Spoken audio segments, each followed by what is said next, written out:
berarti tahun 2020, 6 bulan pertama itu pas itu aku ngalamin yang namanya depresi. Karena gue bingung, gue anak pertama, gue dulu anak satu, gue harus mencukupi semuanya dengan cara apa? Gue bingung, gue penghasilan di semester, aduh, gue nggak bisa maksain. Mau Ya, menjadi wedding organizer itu seperti apa sih, dan dari kapan sih lo terjun ke wedding organizer? Ya jadi aku terjun di wedding organizer itu tahun 2020 ya. 2020 awal banget pandemi itu,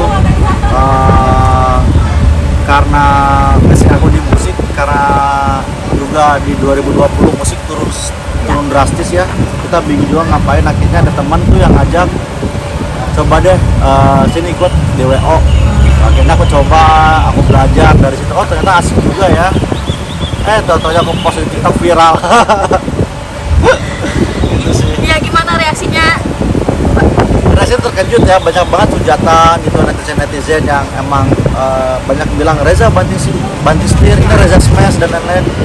Kalau dibilang ini Reza smash ya, kalau dibilang banting setir enggak sih, lebih menyelamatkan saya, lebih menyelamatkan bagaimana caranya survive waktu itu. Bagaimana caranya survive ya, dibilang beda banget dengan track record saya, tapi saya cuek gitu, saya cuek ngejalanin aja selama itu nggak merepotkan orang lain. Malah saya ngebantu orang lain mewujudkan mimpi pernikahan mereka gitu. Artinya biasanya di atas panggung, ini harus di balik layar, ngurusin tamu, ngurusin pengantin segala macam. Gimana nih mungkin perbedaannya? Sempat ini nggak sih, apa ada ketakutan nih nggak sih nge-handle itu acara? Kalau dibilang perbedaan itu sangat berbeda ya, sangat berbeda, berbanding terbalik ya. Di atas panggung seperti apa euforianya, dan pada saat nge-WO pun gimana euforianya. Tapi kedua-duanya tuh berkesinambungan dengan bekerja di orang gitu, bekerja di orang. Karena saya senang banget belajar pengetahuan bagaimana cara hikmahnya pernikahan dan mewujudkan momen mereka dalam sekali seumur hidup. Itu salah satu anugerah juga buat aku gitu. Gak peduli orang-orang ngomong seperti apa tentang aku, saya mendapat dorongan yang cukup dari orang-orang yang di sekitar saya gitu. Jadi belibet ngomongnya. Ketika lu handle acara itu, tamu-tamu gimana reaksinya? Iya. Apa lu dikira jadi bintang tamu atau justru seperti apa? Iya, ada yang ini Reza Smash ya. Saya cuma bisa jawab ya. Oh foto dong gitu kan. Masih ada yang nggak nyangka gitu. Ini Reza Smash bukan sih, ini Reza Smash bukan sih gitu. Kak nyanyi dong. Akhirnya nyanyi lah juga satu lagu, jenengin pengantin gitu kan. Kadang-kadang pengantin tuh ya by request gitu. Kenapa WO-nya? Kenapa pernikahannya mau dipanggil aku gitu. Seperti itu. Ini bisnis lo dengan teman-teman atau seperti apa sih? Awalnya bisnis sama teman-teman, awalnya bisnis dan join. Bukan bisnis, lebih ke join ya, lebih ke join sama teman-teman gitu. Belajar bareng sama teman-teman, dan baru 3 bulan yang lalu aku ngebuka wedding organizer sendiri. Iya, Sandakala Wedding. Jadi cinta terjun bikin sendiri. Ya, di lain sisi selain kita mempelajari ilmu dan senang berinteraksi sama orang, cuannya juga lumayan. Itu nggak dipungkiri loh, itu nggak dipungkiri. Dan menurut saya ini bisnis yang panjang. Kenapa? Karena tiap minggu itu, tiap weekend itu pasti aja ada yang menikah, pasti, dan semua itu nggak berkompetitor. Mereka itu bukan bersilat, oper lambung gitu. Jadi kalau gua penuh, oper dong ke lu gitu. Jadi saling bantu, saling mensupport gitu. Itu sih yang gua salutnya sama di bidang wedding organizer ini. Berarti untuk ini dikesampingkan dulu smashnya atau gimana nih? Enggak, tetap smash tetap nomor 1, jadwal smash nomor 1. Ketika smash nggak ada job, aku ambil wedding organizer. Biasanya kan tadi Reza bilang pendapatannya cukup lumayan. Itu kisaran dari berapa sampai berapa sih? Kalau ngomong kisaran sih aku nggak mau angkat bicara ya, karena takut dibilang gimana. Yang penting itu menyelamatkan diri saya dan mencukupi diri saya gitu. Apa? yang handle selain Ariza? Untuk klien yang aku pegang sendiri, alhamdulillah dari 3 bulan yang sampai 3 bulan sampai sekarang itu 6. Tapi kalau ngebantu teman udah ratusan mungkin. Yang kerjanya sendiri emang di sendiri yang handle atau banyak Untuk yang punya saya sendiri yang handle. karyawannya?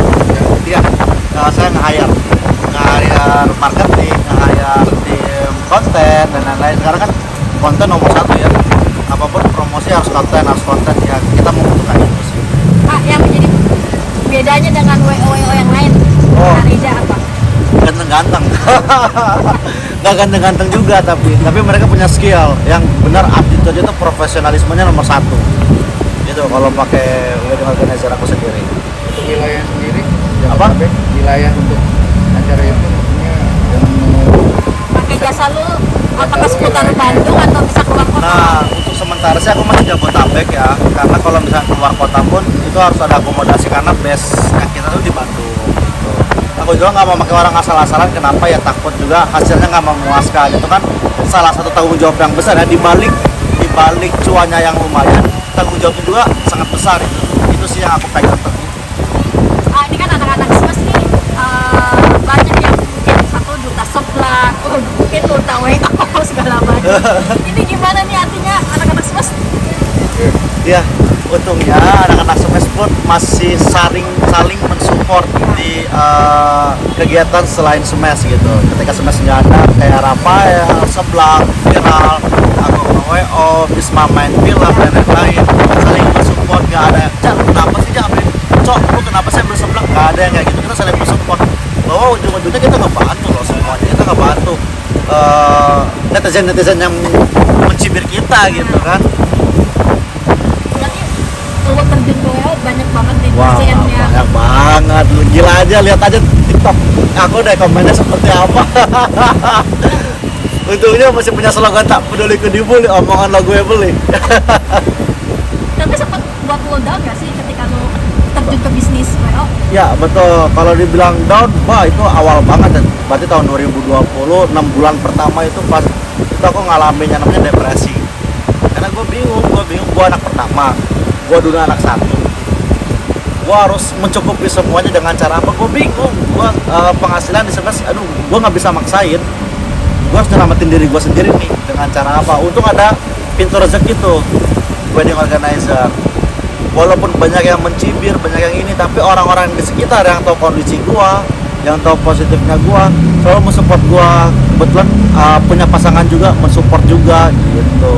Itu sih yang bertahan sampai sekarang. Berarti kondisi lo ancur-ancuran udah lewat ya? Kak? Ya kalau dibilang udah lewat ya, Atau masih harus bertahan? bukan kondisi hancur-hancuran ya, tepatnya mungkin lebih ke agak-agak susah, gimana ya, bingung ya. Tidak mencukupi sekarang, mencukupi gitu. tapi itu bidang itu memang dikuasain orang punya Ya, kita nggak bisa asal-asalan seperti itu ya, karena apalagi kalau misalkan mereka itu bawa adat. Itu adat kita harus benar-benar belajar adat Batak, adat Sunda. Nggak bisa asal-asalan, apalagi kalau dapat pengantin yang emang pengen hikmahnya tuh di adat gitu. Itu makanya saya baru bisa 3 tahun belajar, 3 tahun terjun di WO baru bisa buka sendiri gitu. Kita nggak mau asal-asalan juga. Tapi ketika awal buka ini bisnis modalnya artinya cukup besar nggak sih untuk bisa bikin sebuah WO atau gimana? Kalau dibilang modalnya nggak cukup besar, kita berani apa nggak berani seperti itu sih. Kita berani nggak gitu, kita berani nggak, karena selain modal kita harus juga terima ocehan klien gitu. Ocehan klien, bukan ocehan ya, klien tuh kan lebih ke cerewetan, kita memaklumi karena pengen perfect. Dan itu kita harus menurunkan ego yang biasanya gua di atas panggung sering ngatur, gua pengennya ini pengen itu, sekarang gua yang disuruh kamu harus ini, kamu harus itu yang harus kita turunin, karena jasa yang kita jual. Ada pengalaman tidak menyenangkan atau enak semua di sini? Kalau tidak mengenakan ya itu resiko, emang resiko jadi wedding organizer, karena attitude-nya harus kita tahan gitu. Attitude pengantinnya harus bagus dengan cara apa. Banyak kok pengantin, banyak kok keluarga yang emang karena moodnya kurang bagus gitu kan, jadi marah-marah, ini kenapa sih antriannya panjang, ini kenapa sih kayak gini. Aku pernah ngerasa seperti kayak gitu. Dengan rendah hati aku harus oh iya maaf Bu, oh iya maaf Kak,